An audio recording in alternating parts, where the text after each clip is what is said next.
और आज भी यहाँ पर हम सबके बीच में पूरे भारत में कई प्रदेश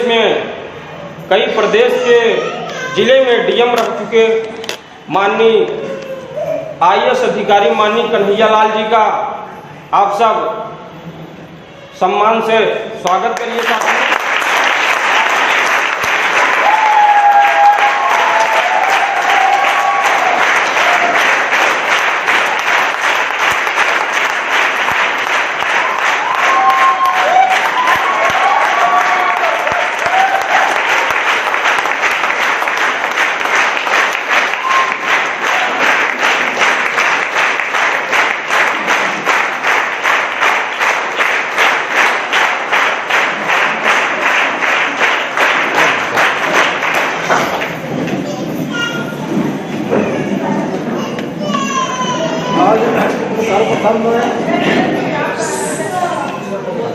सर्वप्रथम मैं आज भारतवर्ष के 71वें गणतंत्र दिवस के लिए आप सब लोगों को बहुत बहुत शुभकामनाएं देता हूं।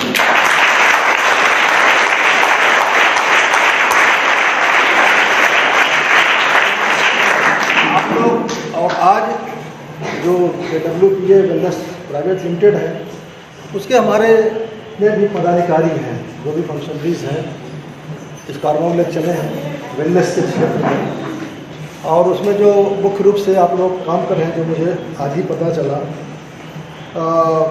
मिस्टर विपिन सर हैं, दीपक मौर्य जी हैं, राम बाबू बिंद जी हैं, इश्तियाक अहमद जी हैं, कल्पना पाल हैं, डॉक्टर अनिल पटेल।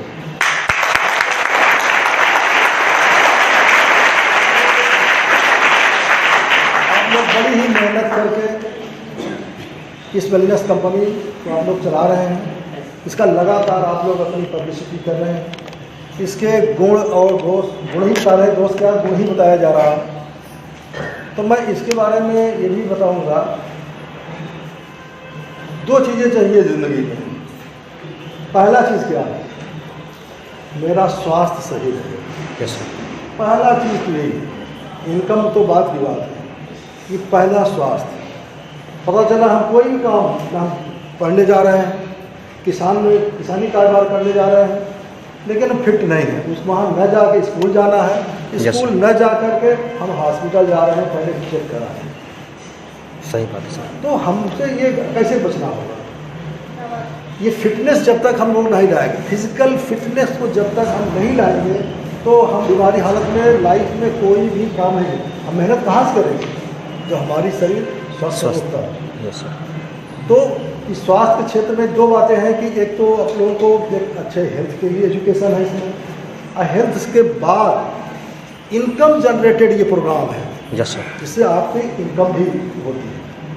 हम जानते हैं, हम लोगों ने IAS एग्ज़ाम पास किया, संघ लोक सेवा आयोग, ऑल इंडिया कंपटीशन पास किया तो बड़े अधिकारी बन गए, लेकिन जो लोग नहीं पढ़ पाए हैं, मिडिल लेवल तक अपनी एजुकेशन लेकर आगे नहीं पढ़ पाए, नहीं बढ़ पाए, तो ऐसे लोगों को ऐसी कंपनियों में जुड़ कर अगर काम करेंगे, मेहनत करेंगे तो इसमें तरक्की बिल्कुल।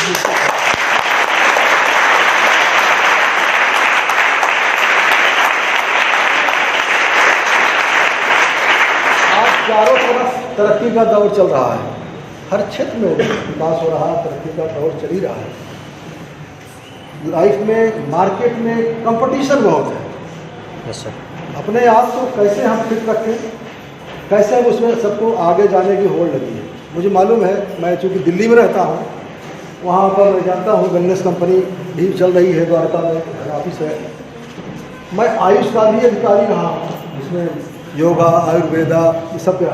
तो आप लोग जो आज आयुर्वेदा के क्षेत्र पकड़े हैं वेलनेस में, आप बाबा रामदेव को देख ही रहे हैं, केवल आयुर्वेदा के क्षेत्र में वो काम कर रहे हैं और कहाँ से कहाँ निकल गए वो। तो आज जो जिस तरीके से बीमारियां बढ़ रही हैं, जितनी तेज़ी से हॉस्पिटल बढ़ रहे हैं, उतनी तेज़ी से बीमारी भी नहीं आ रही, पता नहीं चल रहा। Yes sir. नहीं पता चल रहा है, लेकिन इन सब का कंट्रोल कैसे होगा? मैं अपने बारे में बताता हूँ, मैं 62 साल का हो गया हूँ, लेकिन मैं अपने लाइफ में अपनी फिजिकल स्ट्रेंथ को इतना मेंटेन रखा। आज भी मैं 40 साल से ज़्यादा अपने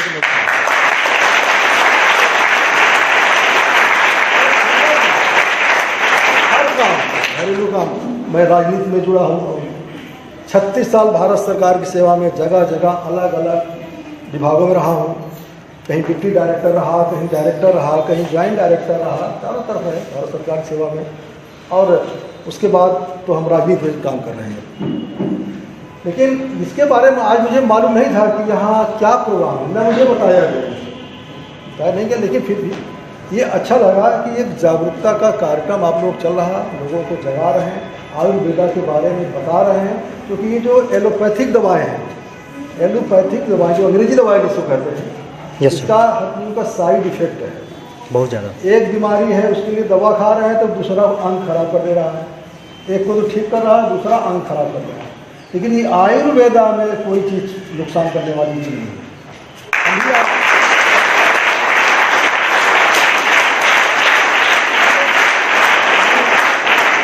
क्योंकि मैं दिल्ली रहता हूँ, दिल्ली में बहुत बड़े पार्क हैं जहाँ हम लोग मॉर्निंग वॉक करते हैं, 6 बजे निकलते हैं।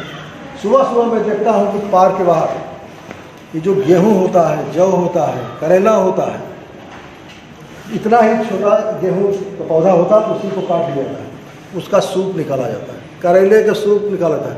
सुबह सुबह 6 बजे ठेली पर सब सूप लेके बैठ जाते हैं, ताज़ा ताज़ा निकालते हैं।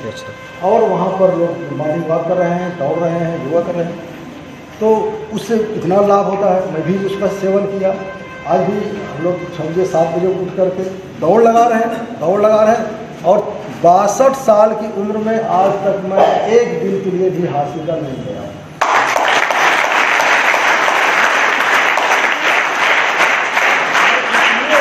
इसलिए आप लोगों को प्रेरित कर रहा हूँ, मोटिवेट कर रहा हूँ इस बात को लेकर के कि मैं 62 साल की उम्र में अपने आप को कितना मेंटेन किया और कितना फिट रखा।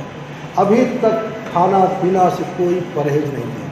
हाँ, आयुर्वेदा की दवाएं मेरे पास हैं बहुत कुछ है। पहले च्यवनप्राश लेते थे, बाद में और भी जब हमें आयुष से जुड़ा, आयुष से बहुत कुछ मिला मुझे, तो वो सब लेता रहा। और योगा करिए और ये रेगुलर इसको आप यूज़ करिए जिसको बीमारी है, तो ये बहुत अच्छा रहेगा। इसके बारे में घर घर में जानकारी दीजिए। ये अंग्रेजी दवाओं से जितना परहेज करेंगे उतना ही आपको लाइफ में लाभ होगा, उतना ही आप फिट रहेंगे। देखो, फिट रहना हमारे ही हाथ में है। हम लापरवाही कारण बीमार होते हैं।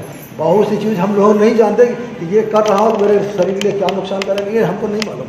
इसी को जागरूक होना कि क्या खाना है, क्या नहीं खाना है, क्या पीना है, क्या नहीं पीना है, और लाइफ में इस शरीर को के लिए हमें क्या करना है। जितना आप सजग रहोगे, सावधान रहोगे, उतना ही फिटनेस शरीर बनी रहेगी।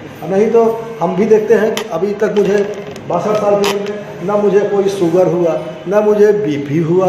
मैं अपने 10 साल, 12 साल, 15 साल छोटे जो 40 साल पहले उनको देखो तो बीपी हो रहा है, हाइपरटेंशन हो रहा है, शुगर लेवल बढ़ा हुआ है, लेकिन मुझे आज तक सिगरेट टच नहीं कर पाया। आइए, मैं हमेशा सोच करके चलता रहा कि कौन चीज़ मुझे नुकसान करेगा, कौन फ़ायदा करेगा, उसके हिसाब से खान पीन को मैंने अपने आप को। तो ये मैं आप लोगों को बता रहा हूँ कि आपके ही ऊपर है। दवाएं भी आपको नहीं ठीक कर पाए, जितना कोशिश करिए अपने आप में पहले फिट होने की। मैं अभी तक जो दवाएं नहीं लेता था, कभी खाना छोड़ दिया कि अगर कोई मुझे लगा कि असहज महसूस हुआ तो खाना छोड़ दिया कि 2 दिन खाना नहीं खाऊंगा, केवल लिक्विड लूँगा, द्रव्य पदार्थ लूँगा, फ्रूट जूस लूँगा, केवल फ्रूट लूँगा, केवल पपीता लूँगा, खाना नहीं खाऊँगा, केवल खिचड़ी खाऊँगा। उसके कारण दूसरे तीसरे दिन मैं अपने आप को फिट हो गया, फिर आ गया लोग। तो कभी मुझे हॉस्पिटल में भर्ती होने की नौबत नहीं आई, और आज तक कभी एक बूंद ग्लूकोज शरीर में नहीं रहा, एक बूंद ब्लड कभी जरूरत नहीं पड़ी। आज बल्कि ब्लड डोनेट करता रहा हूँ दिल्ली के।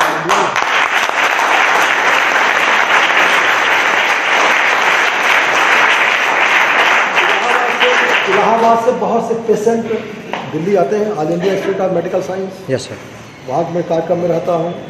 सफदरजंग हॉस्पिटल दिल्ली में, वहाँ भी मैं कार्यक्रम में रहता हूँ। राम मनोहर लोहिया हॉस्पिटल है दिल्ली, उसमें भी मैं कार्यक्रम, ऑल इंडिया इंस्टीट्यूट में कई बार मैं अम्बेडकर जयंती पे वहाँ चीफ गेस्ट रहा हूँ। वहाँ के जो डायरेक्टर, सारे हेड ऑफ डिपार्टमेंट हैं सारे विभाग के, वो सब लोग साथ हैं। तो चलिए, बहुत ज़्यादा न गहराई जाकर मैं इतना कहूँगा कि आप लोगों की 2 बातें हैं कि एक तो स्वास्थ्य और दूसरा इनकम। आप जितनी मेहनत करेंगे आपका इनकम बढ़ता जाएगा, और उसमें केवल मेहनत की ज़रूरत है, मेहनत से कोई समझौता नहीं है। मेहनत नहीं करोगे लाइफ में कोई तरक्की आप नहीं कर पाओ। जिस चीज़ में लगो, जिस लायक हो, मैं तो कहता हूँ जिस लायक हो उसमें आप लग जाओ। तो आप लोग अगर आज इसमें हैं तो अच्छी सी मेहनत करें, इसमें आपका भविष्य भी है, कम है। और इन्हीं शब्दों के साथ मैं आप सब लोगों को, जितने लोग यहाँ पार्टिसिपेंट्स हैं, अटेंड कर रहे हैं, सब लोगों को बहुत बहुत बधाई देता हूँ। और इस टीम को भी, पूरी टीम जो इसमें लगी हुई है, इसके प्रचार और प्रसार में, आप सब लोगों को बहुत बहुत शुभकामनाएं देता हूँ।